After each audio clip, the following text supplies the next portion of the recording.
తాజాగా ఆంధ్రప్రదేశ్లో ఎన్నికల వాతావరణం హీటుని పెంచుతోంది.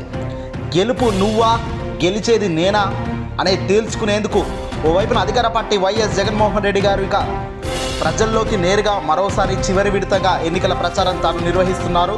రోజుకు 3 బహిరంగ సభలు నిర్వహిస్తూ దూకుడుగా ముందుకెళ్తున్నారు. ఇక ఫ్రస్ట్రేషన్ పీక్స్కు చేరిన చంద్రబాబు నాయుడు తెలుగుదేశం పార్టీ కూటమి మాయమాటలు నిజంగా గలీజ్గానే మాట్లాడుతున్నారు రోజు రోజుకు.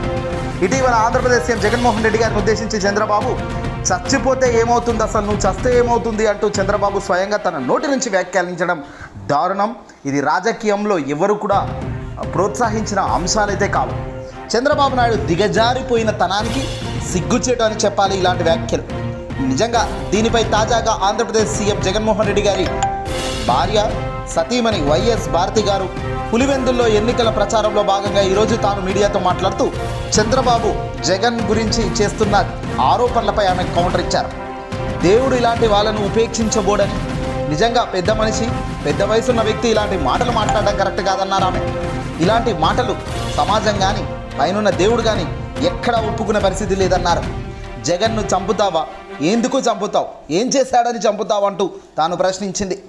ఇంతటి దారుణమైన వ్యాఖ్యలు చేస్తున్న ఆ పెద్ద మనిషిని ప్రజలు ఏ రకంగా బుద్ధి చెబుతారో రాబోయే కాలంలో మీరే చూడండి అన్నారు ఆమె. చంద్రబాబు నాయుడు నిజంగా 40 ఏళ్ల రాజకీయ చరిత్ర అంటావు, నిజంగా నీకేమైనా సిగ్గు బుద్ధి ఉందా అయ్యా అంటున్నారు ఇప్పుడు ప్రజానికం అంతా కూడా. ముఖ్యమంత్రి స్థాయిలో ఉన్న వ్యక్తిని పట్టుకుని నువ్వు చస్తే ఏమవుతుందంటావా? అదే మాట నిన్నంటే నీకేమవుతుందయ్యా? దీన్ని మాత్రం పవన్ కళ్యాణ్ తప్పుపట్టాడు, దీన్ని మాత్రం పవన్ కళ్యాణ్ వ్యతిరేకించాడు. చంద్రబాబుకు జాకీలు పెట్టి లేవడంలో పవన్ కళ్యాణ్ తన వంతు ప్రయత్నం జాకీలు తిప్పడమే తప్ప అసలు ఆ తిప్పే క్రమంలో జరుగుతున్న పరిణామాలేంటి అనే దానిపై దృష్టి పెట్టాడు ఈ పవన్ కళ్యాణ్. నిజంగా పవన్ కళ్యాణ్ మాయమాటలు చెబుతున్న వాళ్లకు అండగా ఉంటూ నువ్వు మాయమాటలు మరింత గట్టిగా చెబుతున్నావు. నిన్ను నమ్ముకున్న కార్యకర్తలను మరింత దిగజార్చి వాళ్ళను మోసం చేశావు. నిన్ను నమ్ముకున్నోళ్లను నువ్వు నమ్మినది రెండింటినీ అటర్ ఫ్లాప్ చేశావు. అల్టిమేట్గా ప్రజలు నీకు ఎందుకయ్యా ఓటు వేయాలి? ఏం పొడిచావని 5 ఏళ్ళు ఓటేయాలి, రాబోయే కాలంలో ఏం పొడుస్తావని వేయాలి?